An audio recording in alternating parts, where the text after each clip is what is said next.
Hi, Dolores! So ngayon, Dolores, it's day 6 sa ating Fit Mass Challenge. And dahil day 6 natin, Dolores, so ngayon is magre-rest muna tayo ng ating mga muscles. Magre-relax tayo using massage cushion. Dolores, set up ko lang, ipapakita ko sa inyo.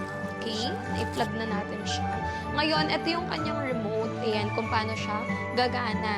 So, dito, meron siyang setting dito sa pinaka-upper. So, ito yung power button niya para ma-relax ka. Then, itong remote na to is para naman to dito sa body niya. So, dito, Dolores, ito yung pinaka-power niya. And then, meron tong intensity kung gaano ka lakas or gaano ka bilis. Ayan, yung vibration. So, ikaw ba? Ano bang gaano kabilis yung gusto mong vibration? And then dito, Dolores, sa pinaka-mode niyan, pipiliin niya kung saan yung magbabibrate. Kasi meron tong vibration mula dito, pababa. So, mapipili mo kung saan yung gusto mong mag-vibrate lang, kung dito lang ba sa taas, ayan, or gusto mo pati sa baba meron. So, pipindutin mo yung mode.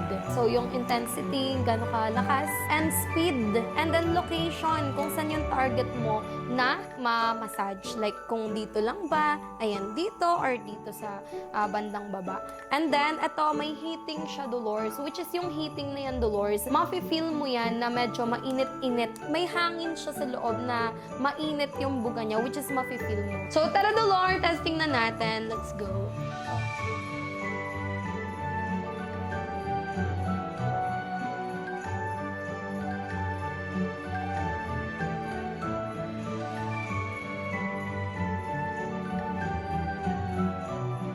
So, ayun, Dolores, tapos na tayo sa paggamit ng ating massage cushion. So, sana may natutunan kayo sa tinuro ko. So, yun lang, Dolores. Thank you for watching and goodbye.